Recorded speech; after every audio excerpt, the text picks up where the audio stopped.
Bismillahirrahmanirrahim. Assalamualaikum warahmatullahi wabarakatuh. Pada kesempatan kali ini saya akan menjelaskan mengenai digital transmission. Sebelum itu perkenalkan nama saya Sirna Indah dengan NIM 182904218 dari kelas PTIKA angkatan 2018.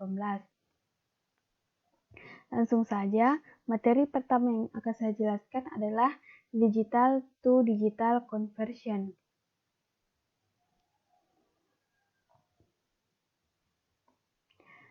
Digital to digital conversion adalah representasi informasi digital oleh sinyal digital ketika binar 1 dan 0 yang dihasilkan oleh komputer diterjemahkan ke dalam urutan false dengan tegangan yang dapat disebarkan melalui kabel. Proses ini dikenal sebagai pengkodean digital ke digital.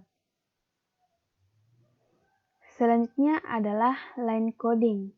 Line coding adalah suatu proses konversi data digital menjadi sinyal digital dengan asumsi bahwa data berisi atau berbentuk angka, gambar, audio, atau video yang disimpan dalam memori komputer sebagai bit sequence. Line coding juga merupakan metode untuk merubah simbol dari sumber ke dalam bentuk lain untuk ditransmisikan dan dapat merubah pesan-pesan digital ke dalam deretan simbol baru yang disebut dengan proses encoding. Adapun tujuan dari line coding yang pertama adalah merekayasa spektrum sinyal digital agar sesuai dengan medium transmisi yang akan digunakan. Yang kedua, line coding dapat digunakan untuk menaikkan data rate. Yang ketiga, dapat dimanfaatkan untuk proses sinkronisasi antara pengirim dan penerima atau sistem tidak memerlukan jalur terpisah untuk clock. Yang keempat, beberapa teknik line coding dapat digunakan untuk pendeteksian kesalahan. Dan yang terakhir adalah dapat digunakan untuk menghilangkan komponen DC sinyal atau sinyal dengan frekuensi 0. Komponen DC tidak mengandung informasi apapun tetapi menghamburkan daya pancar.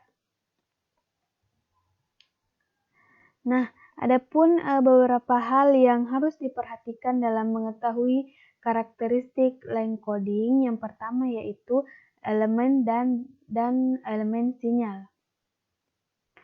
Pada komunikasi data, elemen data merupakan entiti terkecil, sedangkan elemen sinyal merupakan unit terpendek dari sinyal digital. Dengan kata lain, elemen data adalah apa yang kita butuhkan untuk dikirim, sedangkan elemen sinyal adalah apa yang dapat kita kirim. Yang kedua adalah data rate dan sinyal rate.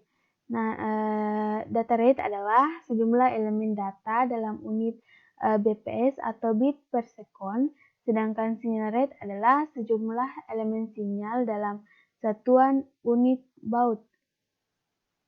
Yang ketiga adalah bandwidth. Bandwidth ini adalah suatu sistem komunikasi elektronika yang mengirimkan informasi dengan memancarkan energi elektromagnetik. Adapun 3 skema pada pengkodean baris. Yang pertama adalah unipolar encoding. Unipolar encoding adalah skema pengkodean unipolar yang menggunakan level tegangan tunggal untuk mempresentasikan data. Pada kasus ini, untuk mewakili binar 1, tegangan tinggi ditransmisikan dan untuk mewakili 0 tidak ada tegangan. Yang kedua adalah polar encoding. Polar encoding ini merupakan pengkodean sinyal digital atau bit yang menggunakan logika 1 untuk tegangan positif dan minus 1 untuk tegangan negatif. Yang ketiga adalah pengkodean bipolar. Pengkodean bipolar menggunakan 3 level tegangan, yaitu tegangan positif, negatif, dan 0. Tegangan 0 mewakili binar 0 dan bit 1, diwakili dengan mengubah positif dan negatif tegangan.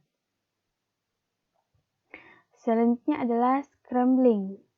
Nah, pengkodean scrambling adalah melakukan substitusi dengan aturan tertentu apabila dideteksi sejumlah level tegangan nol berderet panjang.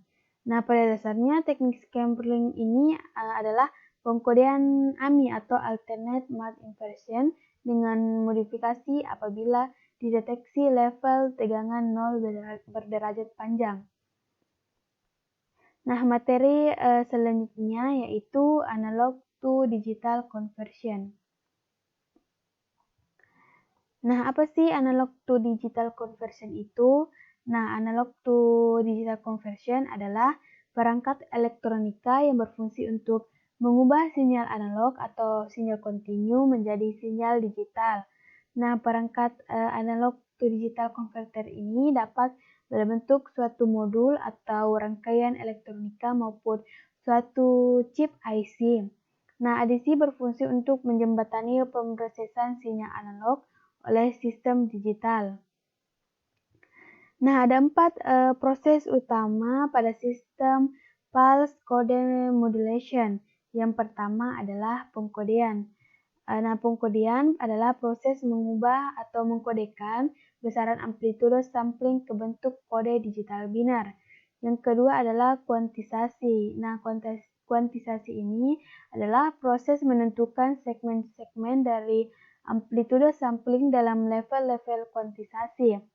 Nah, amplitudo dari masing-masing sampel ditanyakan dengan harga integer dari level kuantisasi yang terdekat. Yang ketiga adalah sampling. Nah, sampling ini adalah proses pengambilan sampel atau contoh besaran sinyal analog pada titik tertentu secara teratur dan berurutan. Frekuensi sampling harus lebih besar dari 2 kali frekuensi yang disampling atau sekurang-kurangnya memperoleh puncak dan lembah. Hasil penyamplingan berupa pump atau pulse amplitude modulation. Yang keempat adalah multiplexing. Nah, dari banyak input menjadi satu output berfungsi untuk menghemat transmisi dan menjadi dasar penyambungan digital. Nah, selanjutnya adalah delta modulation. Nah, modulasi delta merupakan sebuah teknik modulasi di mana suatu sinyal analog dapat dikodekan dalam digit bit. Nah, prinsip kerja modulasi delta adalah pengiriman deretan pulse-pulse dengan lebar tetap yang polaritasnya menunjukkan apakah keluaran integrator harus naik atau turun pada masing-masing pulse. Nah, keluaran dibuat naik atau turun oleh suatu langkah yang tetap pada masing-masing pulse. Nah, modulator delta membandingkan isyarat analog dan sukses isyarat hasil digital to analog converter dan mentransmisikannya dengan 1 bit saja. Nah, materi selanjutnya yaitu transmission mode. Nah, sebelumnya saya ingin menjelaskan apa sih itu transmisi. Jadi, transmisi merupakan bagaimana suatu data dapat dikirimkan dari suatu alat dan diterima oleh alat lain.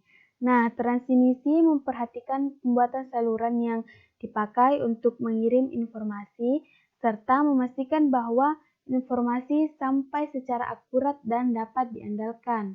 Nah, adapun pengertian dari mode transmisi adalah cara pengiriman data dari satu piranti ke piranti lain, yaitu secara sinkron dan tak sinkron.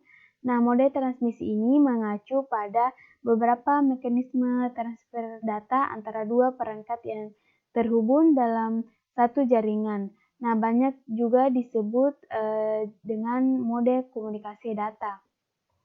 Nah, ada 3 jenis mode transmisi data yang digunakan. Yang pertama adalah simplex mode.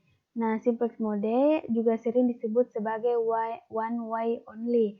Dalam jenis mode transmisi simplex mode, data hanya dapat dikirim dalam satu arah saja, yaitu komunikasi yang bersifat unidireksional. Yang kedua, half duplex mode. Nah, half duplex mode ini adalah suatu metode komunikasi yang dapat dilakukan dua arah secara bergantian atau waktu yang tidak sama, di mana si pengirim dapat mengirimkan informasi dan sisi lain yang berfungsi sebagai penerima, sehingga mode ini sering disebut sebagai saluran two-way alternate. Yang ketiga adalah full duplex mode. Nah, full duplex mode ini adalah suatu metode yang digunakan pada komunikasi untuk dua arah secara terus-menerus, di mana sisi pengirim dan penerima dapat berkomunikasi dua arah dalam waktu yang bersamaan. Nah, itulah tadi sedikit penjelasan dari saya. Semoga bermanfaat. Assalamualaikum warahmatullahi wabarakatuh.